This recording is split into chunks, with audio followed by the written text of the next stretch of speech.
My mother-in-law called and told me she was moving into our guest room for 6 months.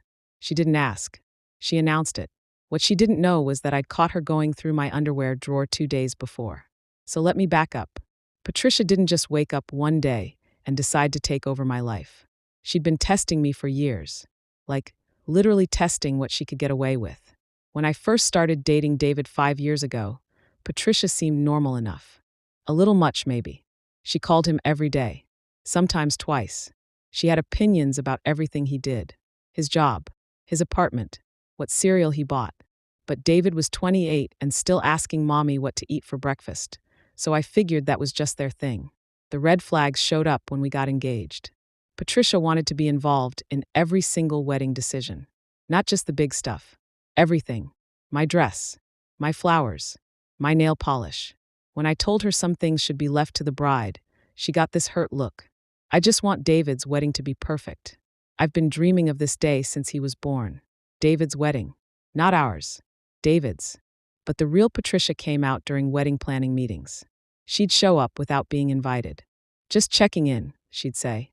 Then she'd interrupt me to tell vendors what David would actually want. She'd make faces when I talked. And when I finally snapped and told her I needed space to plan my own wedding, she cried. "I don't understand why you're being so mean," she sobbed to David later. "I'm just trying to help. I thought we were going to be family." David took her side. "She's just excited, babe. She means well. Can't you just include her?" So I did. I smiled while she changed my seating chart. I nodded when she messed with my menu. I even let her invite 12 random friends to my wedding. But the night before the ceremony, I found her in my hotel room, going through my makeup bag. "Oh good, you're here," she said. "I was fixing this mess. You'll never find anything tomorrow." My makeup bag, that I'd organized exactly how I wanted it. She was fixing it. I should have said something then. Instead, I just stood there watching this woman mess with my stuff, telling myself it would be over after the wedding. It wasn't over. It was just starting. The first year of marriage was like a master class in having your boundaries stepped on. Patricia had a key to our house for emergencies, but she'd let herself in whenever she felt like it. I'd come home from work and find her reorganizing my kitchen, or doing laundry she decided needed to be rewashed.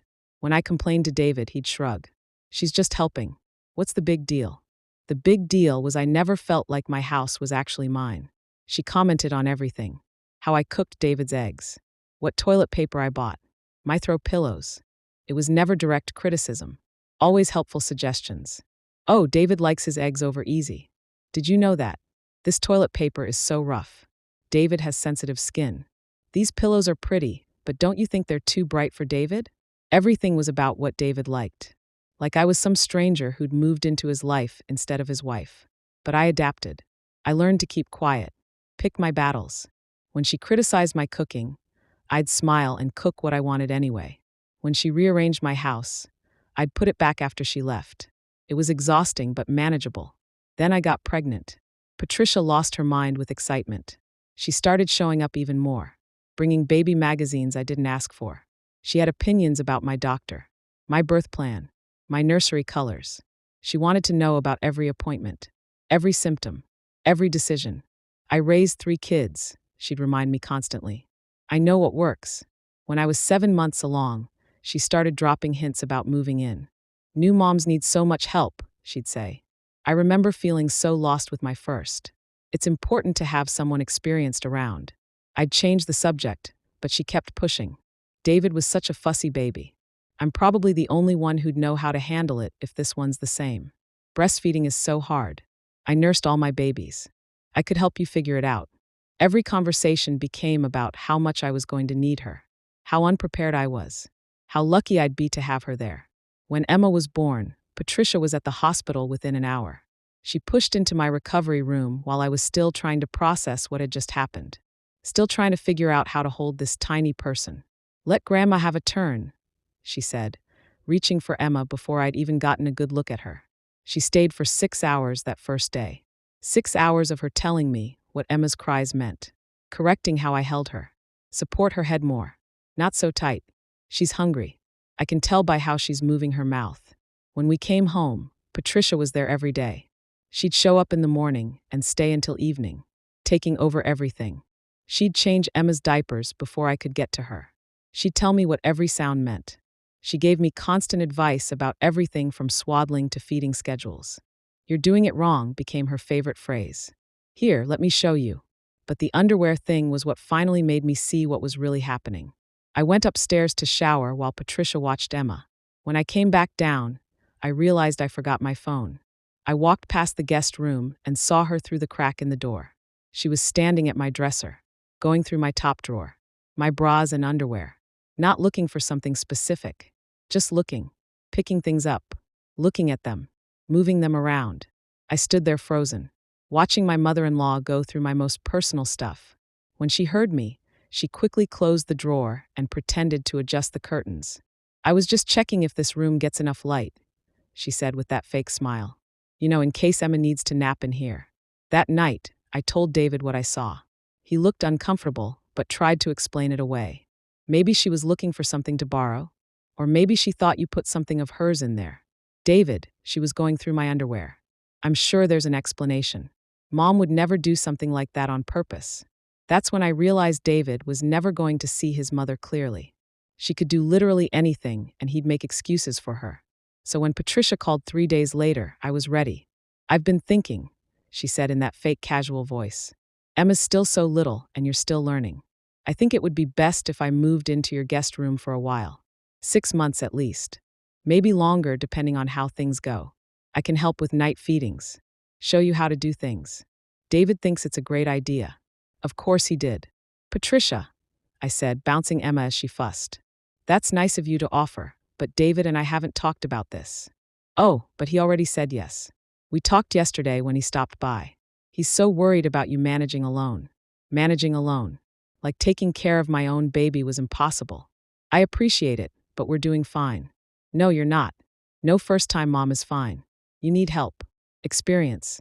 "I've already started packing." Already started packing. She decided without asking me at all. "Patricia, I need to be clear about something. You're not moving into our house." Silence. Then, in a voice I'd never heard from her, "Excuse me? You're not moving in. This is our home. Our baby. Our family. If we need help, we'll ask." "I don't think you understand," she said, getting sharper. "David already said yes. This is his house too, and I'm his mother. You can't just keep me away from my grandchild." "I'm not keeping you away. I'm setting boundaries. You can visit Emma whenever you want. But you can't move into our house without both parents agreeing." "You selfish little bitch." The words hit like a slap. This sweet grandma act she'd been putting on for years just disappeared. "What did you just say?" "You heard me.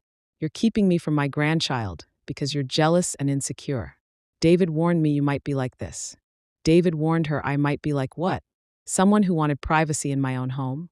"This conversation is over, Patricia. Don't call back until you apologize." I hung up and called David at work. When I told him what his mother said, there was a long pause. "She called you what?" "A selfish little bitch. Because I won't let her move in without talking to you first." Another pause. Then, quietly, "She's probably just upset. The idea of not helping with Emma is really hard for her." "David, your mother called your wife a bitch because I won't let her move into our house. Are you seriously going to defend that?" "No, of course not. That's not okay. But maybe you could have been nicer about it." "Nicer? About not letting someone move into my house against my will." That's when I realized this was bigger than just Patricia. This was about David choosing his mother over me. Every single time. He was so scared of his mother's feelings that he'd throw me under the bus to keep her happy. So I made a decision. I packed a bag for Emma and me and drove to my sister's house. When David came home to an empty house and a note saying I'd gone somewhere I felt supported, he finally got it.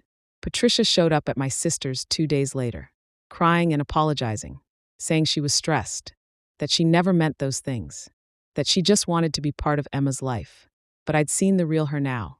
I knew what she actually thought of me. "You can be part of Emma's life," I told her. "But on my terms. In my house. When I invite you. No more surprise visits. No more going through my stuff. No more telling me how to parent. And absolutely no moving in." She agreed to everything. But I could see it in her eyes. The anger. The planning. Waiting for the next time she could push past my boundaries. David and I went to counseling. It took months, but he finally started seeing how his mom's help was actually control.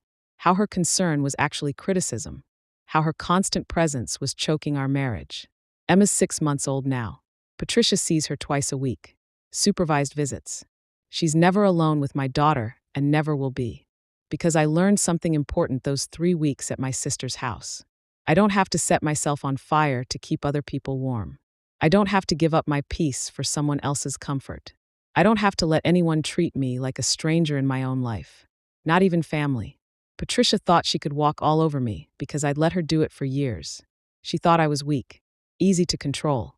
She was wrong, and now she knows it.